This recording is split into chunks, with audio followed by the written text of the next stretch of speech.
Educational RVS समझ के पढ़ने का।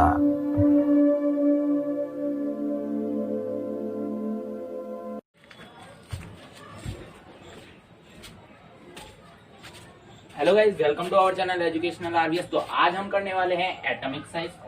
एटॉमिक साइज किधर से लिया है? पीरियोडिसिटी इन प्रॉपर्टीज से। ठीक है, ये हमारा चैप्टर 3 है, केमिस्ट्री का चैप्टर नंबर 3।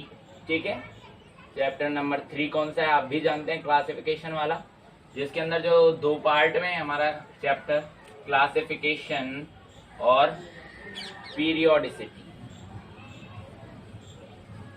ठीक है, दो पार्ट में चैप्टर डिवाइड है। तो क्लासिफिकेशन तो हर कोई कर ही लेता है, तो उसे तो हम ले नहीं रहे। हम बात करेंगे सीधे पीरियोडिसिटी की, और पीरियोडिसिटी का पहला लेक्चर है आज ये हमारा, और इसके अंदर हम बात करने वाले हैं एटॉमिक साइज। तो चलिए चालू करते हैं आज का ये वीडियो। तो इधर हम सबसे पहले बात करेंगे एटॉमिक साइज के अंदर, मतलब एटॉमिक रेडियस की बात करेंगे। एटॉमिक साइज और रेडियस एक ही तरह का माना जाता है। ठीक है, तो अब बात करते हैं कि एटॉमिक रेडियस कितनी तरीका होता है, कितने तरीके का होता है। तो चाहे देखो, एटॉमिक रेडियस जिसे आप बहुत ही अच्छी तरीके से जानते हैं, क्या होता है एटॉमिक रेडियस? बताइए। हाँ, सही सुनना। यहाँ पॉजिटिव चार्ज मतलब न्यूक्लियस, और ये हमारी आउटर मोस्ट सेल, और यहाँ पर एक इलेक्ट्रॉन है, वैलेंस इलेक्ट्रॉन। ठीक है, इसके और इसके बीच की डिस्टेंस को हम रेडियस कहते हैं। यही सुना था, यही पढ़ा था हमने, 10th तक यही पढ़ा था। 11th में कुछ चेंज आएगा क्या? बिल्कुल आएगा चेंज, क्योंकि देखो रेडियस जो है ना, ये इस रेडियस को हम डिफाइंड नहीं कह सकते। इसका रीजन क्या है? इसका रीजन ये है क्योंकि इलेक्ट्रॉन हमारा एक वेव है। इलेक्ट्रॉन इज अ वेव, है ना। इलेक्ट्रॉन एक हमारा वेव है, तो इलेक्ट्रॉन की कोई प्रोबेबिलिटी नहीं होती कि वो हमें उसी जगह पर मिलेगा। इलेक्ट्रॉन की कोई प्रोबेबिलिटी नहीं होती कि वो हमें उसी जगह पर मिलेगा, तो यहाँ पर वो हो, ये भी संभव नहीं है। तो इसके लिए अब एटॉमिक रेडियस किस तरीके से फाइंड किया जाए, किस किस तरीके का हम यूज करें, तो इसके लिए कुछ टाइप्स बनाए गए एटॉमिक रेडियस के। तो जनरल उसे देखते हैं। तो हमारे सामने क्या निकल के आया कि ये चीज पॉसिबल नहीं है। क्या चीज पॉसिबल नहीं है? कि आउटर मोस्ट इलेक्ट्रॉन और न्यूक्लियस के बीच की डिस्टेंस रेडियस नहीं होती।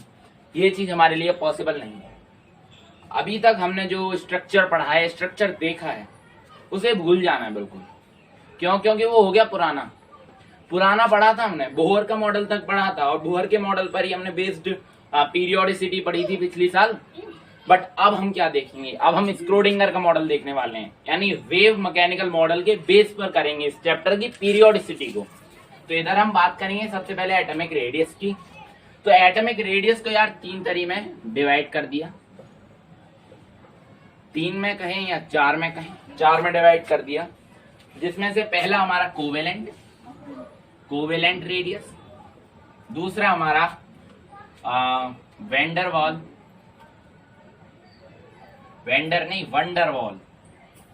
Van der Waals radius. ठीक है, वंडरवाल। और तीसरा हमारा मेटेलिक या फिर क्रिस्टल रेडियस, और ये है हमारा आयनिक रेडियस। ठीक है, तो अभी शुरुआत करेंगे कोवेलेंट से। ठीक है, शुरुआत किससे करेंगे? कोवेलेंट रेडियस से। तो चलो बात करते हैं कोवेलेंट रेडियस। कोवेलेंट रेडियस आने से पहले कोवेलेंट बॉन्ड आना चाहिए, और कोवेलेंट बॉन्ड आप कई बार पढ़ चुके हो, पिछली साल कई बार पढ़ चुके हो, एक बार नहीं पढ़ा। तो कोवेलेंट बॉन्ड को इधर भी एक छोटे से टाइप में देख लेते हैं कि कोवेलेंट बॉन्ड होता क्या है, ताकि आगे का कुछ भी गड़बड़ ना हो। एक बॉन्ड होता है नॉन मेटल्स के बीच का, यही होता है ना कोवेलेंट बॉन्ड, यही होता है, बॉन्ड होता है नॉन मेटल्स के बीच का। और इसके बारे में आप और भी अच्छी तरीके से जानेंगे केमिकल बॉन्डिंग वाले चैप्टर में, यानी कि 4th चैप्टर में। अभी हम बात करते हैं कोवेलेंट बॉन्ड क्या होता है। बॉन्ड होता है नॉन मेटल्स के बीच का, ठीक है, जिसमें इलेक्ट्रॉन्स क्या होते हैं? शेयर होते हैं। इलेक्ट्रॉन क्या होते हैं? शेयर होते हैं। इतनी हमें पहले से नॉलेज है, पिछली साल की नॉलेज है, जो हमने अभी तक बरकरार रखी। अच्छा, ये इसमें हम देख लें तो हाइड्रोजन है और हाइड्रोजन है ना, ये दोनों क्या करेंगे? कोवेलेंट बॉन्ड बना लेंगे, जैसे हम कोवेलेंट बॉन्ड कहते हैं। तो अभी इसी बॉन्ड से हम रेडियस निकालेंगे, तो उस रेडियस को देखते हैं वो कैसे हम फाइंड करें। तो कोवेलेंट रेडियस की बात आती है, कोवेलेंट रेडियस। तो जब हम कोवेलेंट रेडियस की बात करते हैं तो हमारे सामने कुछ इस तरीके का इंटरफेस आता है, जिसमें हमारे पास दो इलेक्ट्रॉन है, सॉरी दो एटम है। एक हाइड्रोजन के ले लेते हैं, दोनों हाइड्रोजन के एटम है, और ये वाले इलेक्ट्रॉन इन दोनों ने शेयर किए हुए हैं। या फिर इसे थोड़ा सा और बड़ा सा बनाते हैं, क्योंकि एक ही एक इलेक्ट्रॉन होता है दोनों के बीच में, कोई ज्यादा तो होते नहीं। ठीक है, इस तरीके का बना लिया। और ये लीजिए, ये हो गई इलेक्ट्रॉन की शेयर, और ये यहां से लेकर के यहां तक की दोनों के बीच की डिस्टेंस। इस दोनों के बीच की डिस्टेंस को हम बॉन्ड लेंथ के नाम से जानते हैं। इसे हम किस नाम से जानते हैं? Bond length. बॉन्ड लेंथ, ठीक है,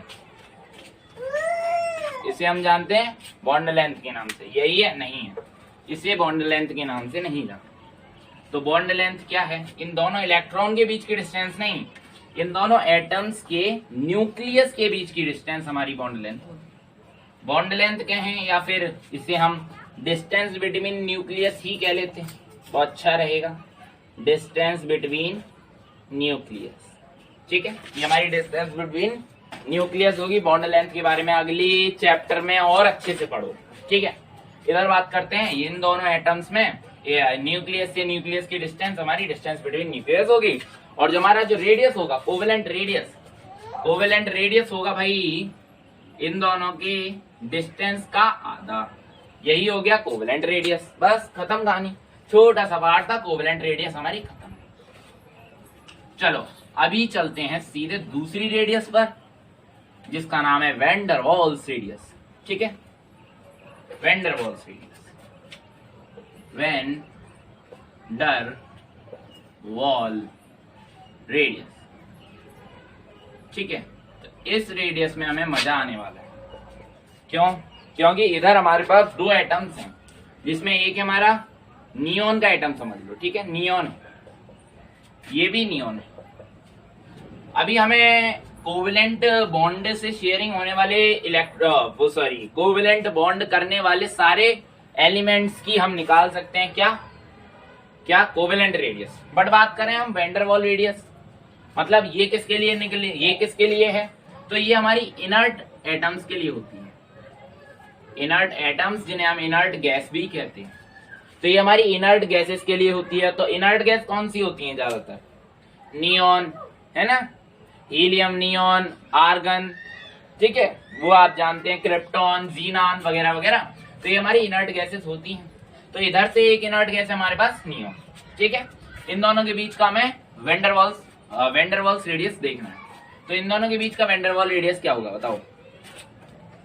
इन दोनों के बीच का वैन डर वाल रेडियस क्या होगा? इधर तो कोई शेयरिंग नहीं हो रही ना, बॉन्ड तो नहीं बनना, बॉन्ड तो नहीं बनना। क्यों नहीं बनना? क्योंकि इसे हम जितना पास लेकर के जाएंगे उतनी ही जल्दी ये रिपेल कर जाएगा, दूर भाग जाएंगे एक दूसरे से। तो अभी ये इतने पास कैसे खड़े हैं? ये इनकी क्लोजेस्ट अप्रोच है। ये इनकी क्या है? क्लोजेस्ट अप्रोच, जहां से ये भाग नहीं सकते, यानी कि जहां से ये रिपेल नहीं कर सकते, जहां से ये रिपेल नहीं कर सकते। अच्छा, इतना क्लियर है? इतना क्लियर। अभी क्या नियोन से नियोन की, नियोन से नियोन के किसकी नियोन से नियोन के किसकी बात कर रहे हैं हम? न्यूक्लियस से न्यूक्लियस की डिस्टेंस का आधा कर दो, वैन डर वाल रेडियस आ जाती है। वही होता है हमारा वैन डर वाल रेडियस। ठीक है, वैन डर वाल रेडियस, इसमें क्या होता है? डिस्टेंस का आधा कर दिया, डिस्टेंस का आधा कर दिया, इसी को हम वैन डर वाल रेडियस कहते हैं। एक बार देख लेता हूं।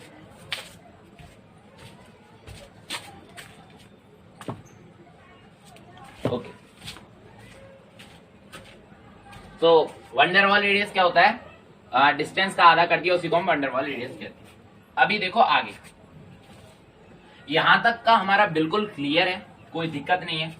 अभी इसके आगे का जो आने वाला है वो भी बिल्कुल इसी तरीके से चलता रहेगा और कोई भी दिक्कत नहीं होगी, क्योंकि आगे आने वाला है हमारा crystal radius. Crystal radius, crystal radius, crystal radius. चलो अभी पेन बदल लेते हैं, बहुत देर से एक ही पेन चल रहा है। चलो क्रिस्टल रेडियस किसके बीच में होती है? मेटल्स के बीच में होती है।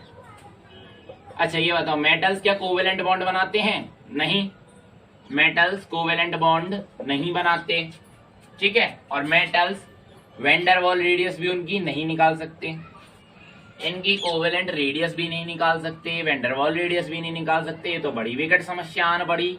तो अभी हम क्या निकाले हैं? तो अभी हम क्या निकाले हैं? तो उसका आंसर आता है क्रिस्टल रेडियस। अभी हमें क्या फाइंड करना है? उनका क्रिस्टल रेडियस किसका? मेटल्स का, जिसे हम मेटेलिक रेडियस के नाम से भी जानते हैं, ठीक है। Metallic radius. जब मेटल क्रिस्टल में होता है यानी कि सॉलिड फॉर्म में होता है, तब उसकी ये रेडियस हम फाइंड कर सकते हैं। जब वो हमारा सॉलिड फॉर्म में होता है तभी हम उसकी इस रेडियस को फाइंड कर सकते हैं, ठीक है। तभी हम उसकी इस रेडियस को फाइंड कर सकते हैं। अब देखेंगे सॉलिड फॉर्म में हम फाइंड कैसे करें, ठीक है।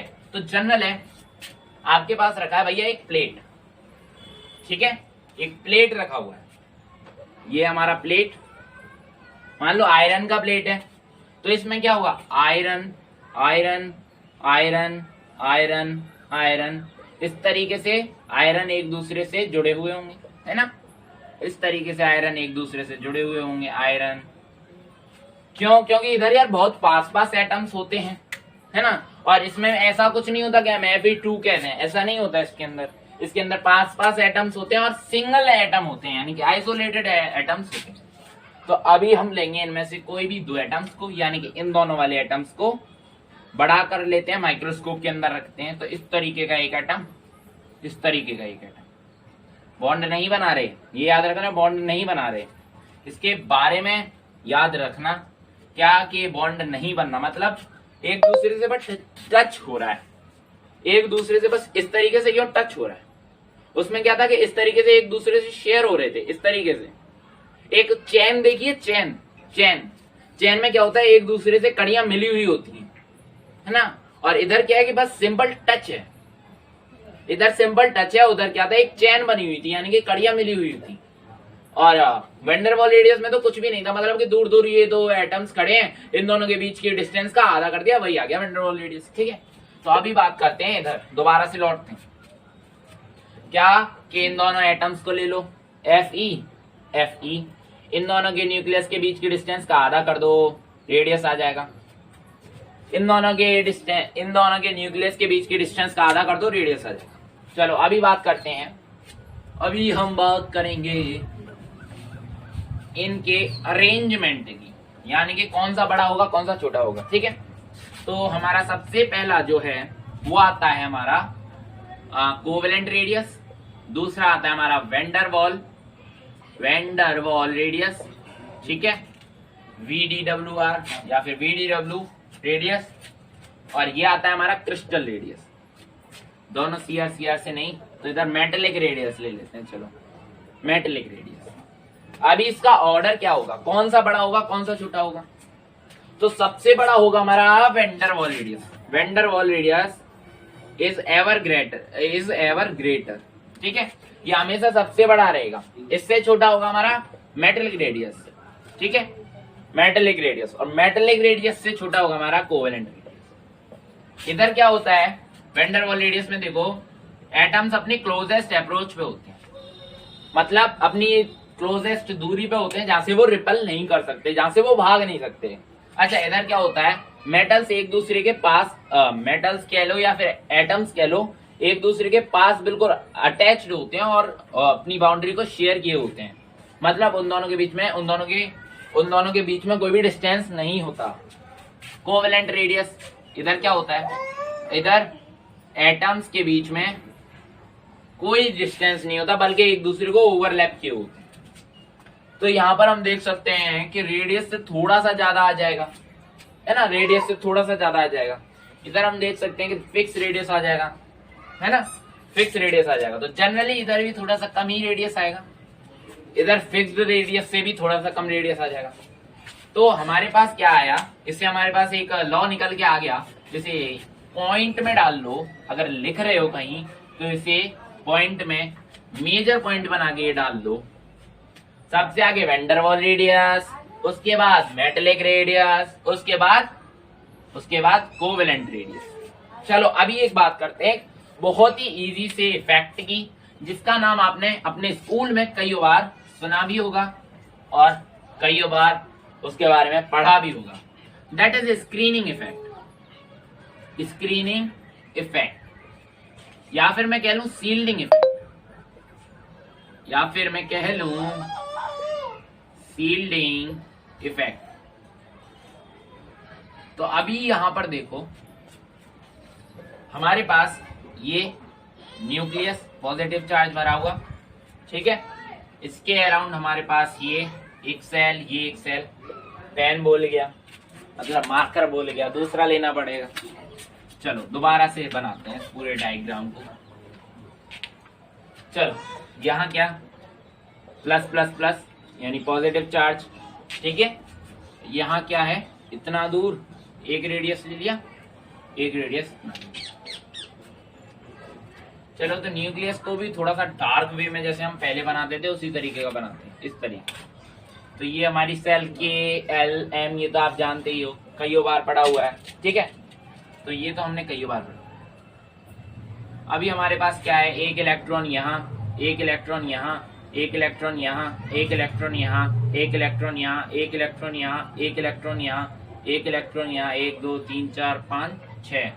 चलो 1 2 3 4 5 सही बनाया, ठीक है। और एक इलेक्ट्रॉन। तो अभी ये बताओ, ये जो हमारा न्यूक्लियस है, ये जो हमारा न्यूक्लियस है वो ज्यादा फोर्स इस पर लगाएगा, ज्यादा फोर्स इस पर अट्रैक्ट करेगा, मतलब कि इसे ज्यादा अट्रैक्ट करेगा, या फिर इसे ज्यादा अट्रैक्ट करेगा, या फिर इसे ज्यादा अट्रैक्ट करेगा। ऑब्वियसली जो न्यूक्लियस के पास में जो हमारी सेल है उसे ज्यादा अट्रैक्ट करेगा, उसके इलेक्ट्रॉन को ज्यादा अट्रैक्ट करेगा। तो जनरल है कि वो इसे ज्यादा अट्रैक्ट करता है, तो ये हमारी एक शील्ड बना लेती है, शील्ड बना लेती है, शील्ड बना लेती है इस तरीके की, और बचाव करती है अपने बाहर वाले इलेक्ट्रॉन्स की, यानी कि अपनी दूसरी सेल के इलेक्ट्रॉन्स की। तो ये क्या हो जाता है कि इसका थोड़ा सा साइज कम हो जाता है, ठीक है, इसका थोड़ा सा साइज कम हो जाता है। अभी एक और टर्म आता है, that is effective nuclear charge. Effective nuclear charge,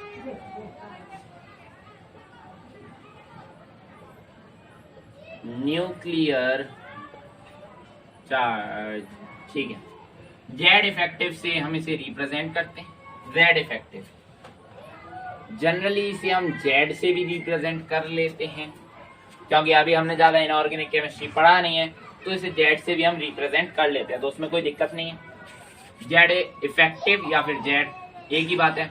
तो आपको जेड से समझ में आ रहा है ये क्या है, एटॉमिक नंबर, एटॉमिक नंबर। और एटॉमिक नंबर किसका होता है दोस्तों, प्रोटॉन, ठीक है।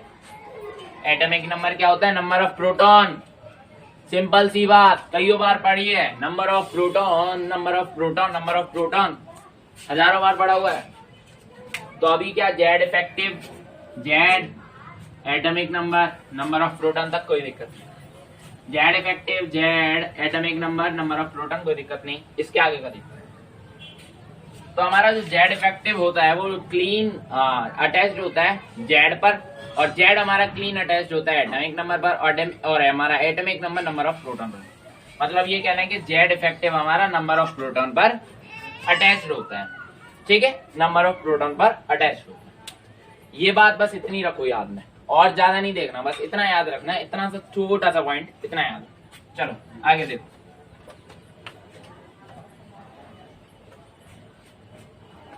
तो आगे देखो, ionic radius, ionic radius. Ionic radius से पहले एक और चीज देख लो, यहाँ क्या है, न्यूक्लियस है ना, न्यूक्लियस है, और इसके पास होता है एस सेल, एस सब सेल, ठीक है, और इस तरीके का हमारा पी सब सेल है ना, डबल डंबल में हमारा डी सब सेल, और फिर F की तो कहो ही मत, कॉम्प्लिकेटेड साइज, कह नहीं सकते जैसे कॉम्प्लिकेटेड। ये हमारा S सबसेल P सबसेल। तो इधर से हम एक कंक्लूजन पर निकलते हैं। तो चलो कंक्लूजन ही देखते हैं। S के लिए निकालते हैं सबसे पहले S का। S के लिए क्या होगा, न्यूक्लियस के जस्ट गोलाकार में, यानी कि उसका शेप ऐसा होता है, कैसा उसका शेप कैसा होता है, स्फेरिकल, न्यूक्लियस के जस्ट पास में होगा, यानी कि उसे दबोच के रखेगा, बाहर जाने नहीं देगा, बाहर जाने नहीं देगा। तो सबसे ज्यादा जो हमारा शील्डिंग इफेक्ट होता है, अभी हम किसकी बात कर रहे हैं, शील्डिंग इफेक्ट के ऑर्डर की, शील्डिंग इफेक्ट के ऑर्डर की। तो सबसे ज्यादा एस के अंदर, फिर उससे कम पी के अंदर, फिर उससे कम डी के अंदर, और फिर उससे कम एफ के अंदर। यानी अगर हम पी की बात करें तो इस तरीके का लंबा चला जाएगा, ठीक है ना, लंबा चला जाएगा। तो फिर यहाँ पर एक इलेक्ट्रॉन होगा, तो इसके और इसके बीच में ज्यादा अट्रैक्शन थोड़ी रहेगा, न्यूक्लियस और इसके बीच में ज्यादा अट्रैक्शन नहीं रहेगा as compare to this, as compare to S, ठीक है, as compare to S is electron. और डी की बात करें तो भैया वो तो डबल टाइप में चाहता है इधर, और फिर एफ की तो भैया महिमा ही अपरंपार है, उनकी तो क्या गुणगान करें, वो तो महान है, कॉम्प्लिकेटेड लेके रखते हैं अपने साइज में। तो ये हमारा शील्डिंग इफेक्ट, ठीक है, क्लियर हुआ, बिल्कुल क्लियर हुआ। अभी हम बात करेंगे आयनिक रेडियस, आयनिक रेडियस। तो आयनिक रेडियस में पहली बात, आयनिक बॉन्ड, या फिर मैं कह लूं आयन कितने तरीके के होते हैं, कैटाइन और A9, cation negative, A9 positive, है ना, कैटाइन नेगेटिव, एनाइन पॉजिटिव, बस इतना याद रखना, सिंपल, खत्म कहानी। अब क्या है, अब ये है आयनिक रेडियस में हमने इसे भी दो पार्ट में डिवाइड किया, कैटाइनिक रेडियस और अपने आप बोल दो एनायनिक रेडियस। चलो अभी आया मजा, अभी आया मजा। अभी इसका हम ट्रेंड देखेंगे, तो इसका आयनिक रेडियस का ट्रेंड। तो हमारे पास एक इस तरीके का, ठीक है, एक इस तरीके का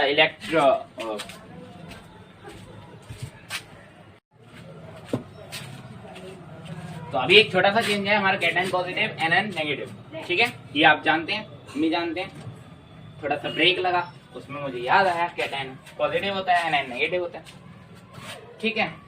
ब्रेक किसके लिए लगा, थोड़ा सा मौसम अजीब है, मतलब बारिश वगैरह चल रही है, ठीक है। तो बात करते हैं अभी कैटायनिक रेडियस और एनायनिक रेडियस की।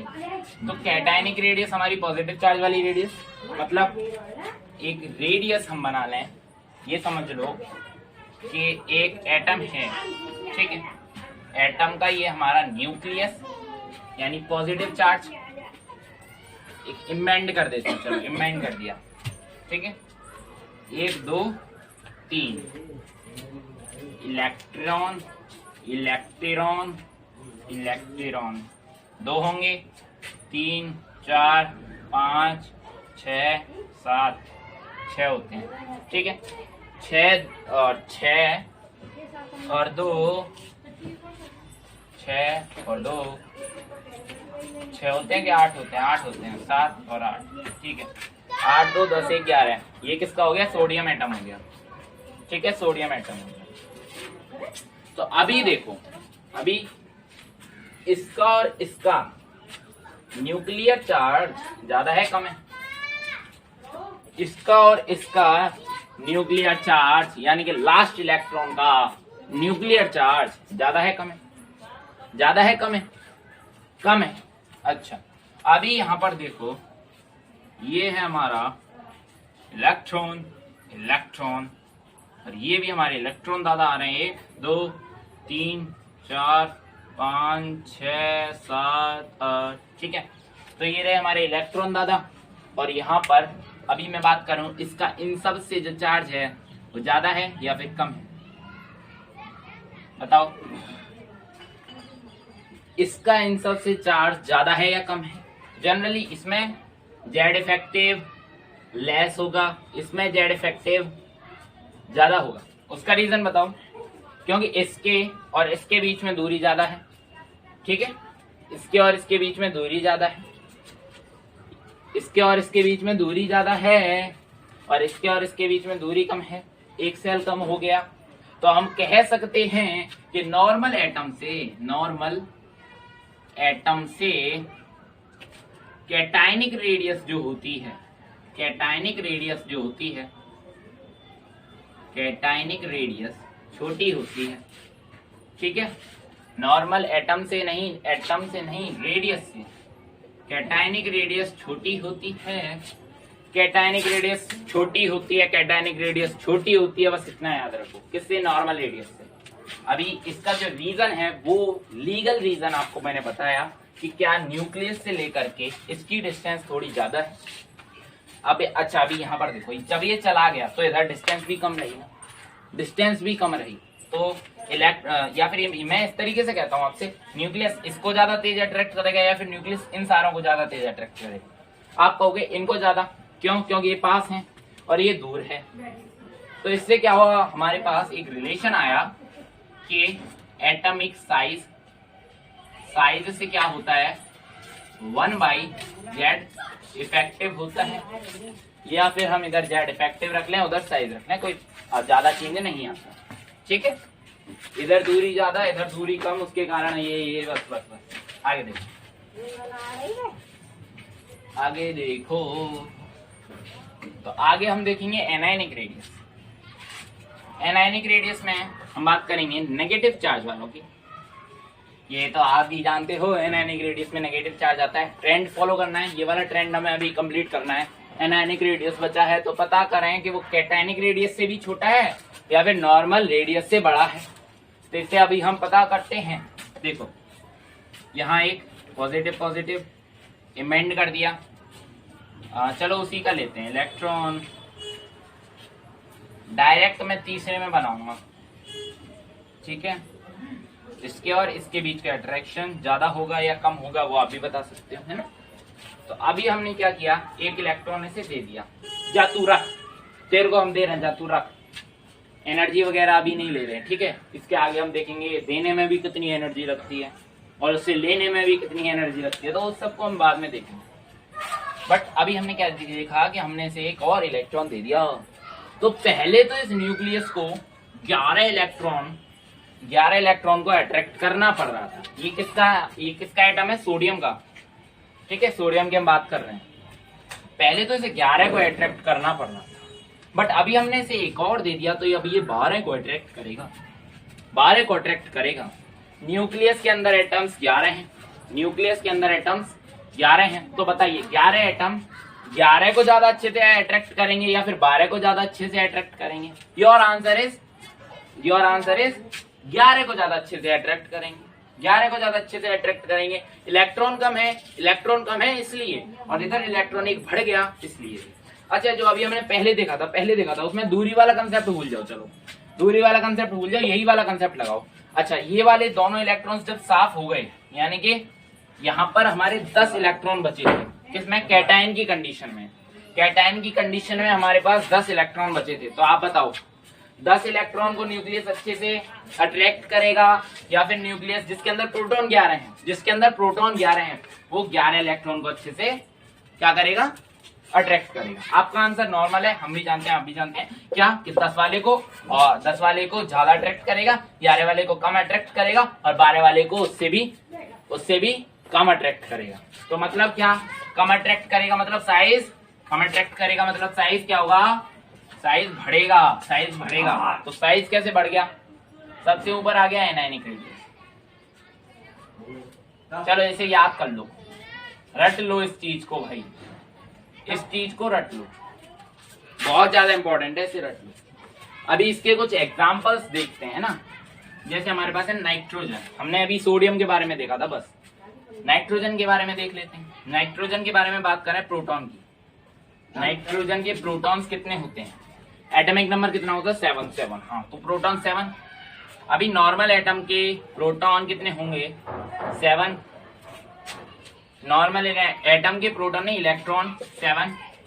अच्छा, अभी एटम के जो इलेक्ट्रॉन होंगे या फिर कहूं एनायन के इलेक्ट्रॉन जो होंगे वो कितने होंगे, मतलब कि एक इलेक्ट्रॉन बढ़ेगा, उसके ऊपर बढ़ेगा तो 8, और electron for cationic atom, cationic atom के लिए 6।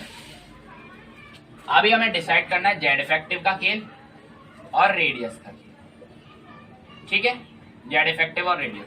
अभी मैं ये प्रूफ करना चाहता हूं कि ये हर एक एटम के लिए पॉसिबल है, इसलिए मैंने दूसरा एटम लिया। तो अभी क्या है, यहाँ पर हमारा प्रोटॉन हमारे 7 है, प्रोटॉन हमारे 7 है ना, प्रोटॉन हमारे 7, इसमें इलेक्ट्रॉन कितने होंगे, नॉर्मल एटम में भी 7 होंगे, तो मतलब जेड इफेक्टिव ढंग का लग जाएगा इधर, नॉर्मल एटम में जेड इफेक्टिव ढंग का लग जाएगा। और बात करी जाए 6 के लिए, तो देखो प्रोटॉन की नंबर ज्यादा, इलेक्ट्रॉन की नंबर ज्यादा, तो जेड इफेक्टिव सबसे ज्यादा लगेगा, ठीक है, जेड इफेक्टिव सबसे ज्यादा लगेगा। चलो जेड इफेक्टिव सबसे ज्यादा लगेगा, और 8 मतलब जेड इफेक्टिव कम, क्या कम लगेगा, सबसे कम लगेगा। 7 इलेक्ट्रॉन को 8 का बोझ झेलना पड़ रहा है, तो बताओ कम लगेगा नहीं लगेगा। Visualization, thinking, chemistry is thinking only. तो यहाँ पर क्या, यहाँ पर इसके टर्म में अगर हम बात करें तो इस तरीके का हम कह सकते हैं, मतलब एक तरफ ज्यादा लगेगा, एक के कंपैरिजन में ज्यादा लगेगा, दूसरे के कंपैरिजन में कम लगेगा, ठीक है। तो अभी हम बात करें रेडियस, तो इसकी तो हम रेडियस नॉर्मल रेडियस मानेंगे, यानी कि बीच की रेडियस, मिडल रेडियस, इसकी मिडल रेडियस आएगी। अभी इधर देखो सबसे ज्यादा किसकी होगी और सबसे कम किसकी होगी, तो देखो 6 यानी जेड इफेक्टिव ज्यादा, जेड इफेक्टिव ज्यादा। एक रूल यार याद रख लो, हमेशा हमेशा याद रखना, क्या कि जेड इफेक्टिव इज 1/साइज, या फिर साइज को हम रेडियस भी कह लेते हैं। आपको पहले ही शुरुआत में घुसते ही वीडियो के अंदर बताया था, साइज को रेडियस भी कह देते हैं। तो इधर क्या रेडियस क्या होगा, नीचे वाले की बात कर रहे थे, रेडियस क्या होगा, कम होगा, रेडियस हमारा कम होगा, और इधर रेडियस क्या होगा, ज्यादा होगा, मतलब इरेशनल होता है, ठीक है, ए प्रोपोर्शनल, जो भी आप कहना चाहें। तो अभी यहाँ पर हमारा आयनिक रेडियस का काम खत्म, ठीक है, आयनिक रेडियस का काम खत्म। अब हम बात करेंगे वेरिएशन, जो सबसे बढ़िया लगता है हमें और आपको भी। वेरिएशन में बस 2 चीज देखनी पड़ती हैं, अलोंग द पीरियड और अलोंग द ग्रुप, ठीक है। वेरिएशन में सबसे पहले पीरियड में और ग्रुप में। तो याद रखना एक रामबाण है कि पीरियड में जाते वक्त रेडियस घटता है, ठीक है, पीरियड में जाते वक्त रेडियस घटता है, ग्रुप में जाते वक्त रेडियस बढ़ता है। क्यों, क्योंकि एक सेल बढ़ता है, इसका जनरल सा आंसर। और इधर क्यों घटता है, क्योंकि इधर जेड इफेक्टिव बढ़ता है। जेड इफेक्टिव क्यों बढ़ता है, क्योंकि उधर प्रोटॉन्स ज्यादा बढ़ते हैं। मैंने बताया था जेड इफेक्टिव हमेशा प्रोटॉन के बराबर होता है। नहीं है ना वीडियो में कुछ दिमाग में घुसा नहीं तो दोबारा से देखो। वीडियो किस लिए है भाई, आप पर 100 टाइम अवेलेबल है, आप जब देखना चाहो तब देखो, वीडियो देखो, दोबारा देखो। यहाँ तक समझ में नहीं आया, जेड इफेक्टिव का कंसेप्ट समझ में नहीं आया, दोबारा देखो वीडियो को, दोबारा से लगा दो प्ले पे, 3-4 बार देखो वीडियो को, आसानी से दिमाग में घुसेगा। और साइज में यानी कि रेडियस में कभी दिक्कत नहीं, वीडियो को दोबारा से लगा दो, ठीक है। अभी बात कर रहे थे हम पीरियड की, तो पीरियड की आपको बात बता दी मैंने, ग्रुप की भी बात बता दी। तो अभी बात करते हैं आपके और हमारे प्रिय एक्सेप्शन के बारे में, ठीक है। एक्सेप्शंस के बारे में जब हम बात करेंगे तो सबसे पहले पीरियड को देखेंगे, पीरियड 1 को। पीरियड 1 के अंदर हम क्या देखेंगे, हाइड्रोजन और हीलियम होता है। हीलियम के अंदर वैन डेर वाल्स रेडियस होता है और हाइड्रोजन के अंदर कोवेलेंट रेडियस होता है, ठीक है, इतना तो पता है, कोई दिक्कत नहीं। तो जनरली अगर हम एक्सपेक्टेड बात करें तो इधर जाएगा तो फिर ये कम होना चाहिए, मतलब ये वाला ज्यादा होना चाहिए, बट रियलिटी में हाइड्रोजन कम होता है और हीलियम ज्यादा होता है, क्योंकि ये कोवेलेंट रेडियस है और ये वैन डेर वाल्स रेडियस है, बस इतना ही। मतलब इनर्ट गैस सारी सबसे पहले आ जाएंगी, इनर्ट गैस। अभी मैं आपसे कहता हूँ पीरियड 2 के एटम्स को अरेंज करो। दूसरा जो है वो है पीरियड 2। पीरियड 2 कौन सा होता है? Hydrogen, helium, lithium, beryllium, boron, carbon, nitrogen, oxygen, fluorine, neon. यही होता है, यही होता है। तो नियोन सबसे पहले आएगा, ठीक है, नियोन सबसे पहले आएगा, नियोन सबसे पहले आएगा। और उसके बाद फिर लगा दो lithium, beryllium, boron, carbon,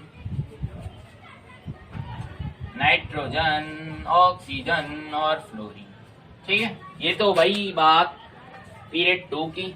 transitional series की मैं बात नहीं करूंगा, ठीक है, ट्रांजिशनल सीरीज की चलो मैं बात नहीं करूंगा, सीधे बात करता हूँ लेंथेनॉइड कंट्रैक्शन। लेंथेनॉइड कंट्रैक्शन, शायद आपको वीडियो विजिबिलिटी कम हो रही है और शायद बैकग्राउंड वॉइस भी ज्यादा आ रहा है, तो उसके लिए आई एम रियली सॉरी। ठीक है, लेंथेनॉइड कंट्रैक्शन की बात करूं तो लेंथेनॉइड कंट्रैक्शन में क्या होता है कि साइज बिल्कुल घट जाता है, अचानक से बिल्कुल घट जाता है, कम होना चालू हो जाता है, फॉल पे फॉल, मतलब ये समझ लो बहुत ज्यादा कम हो जाता है। और जिसके कारण क्या है, लेंथेनॉइड कौन से होते हैं? 57 to 71। और जो हमारा 71 वाला एलिमेंट होता है और जो हमारा 72 वाला एलिमेंट होता है, इसके कारण इन दोनों का साइज नहीं, 71 वाला जो एलिमेंट होता है उसके आगे वाला यानी 72 वाला जो एलिमेंट होता है और जो 73 वाला एलिमेंट होता है, इन दोनों का साइज सेम आ जाता है। ठीक है, ये एक छोटी सी बात याद रखना, ठीक है, नंबर नहीं बताया, बस आपको एटॉमिक नंबर बताया, एटॉमिक नंबर से कंसेप्ट क्लियर होगा।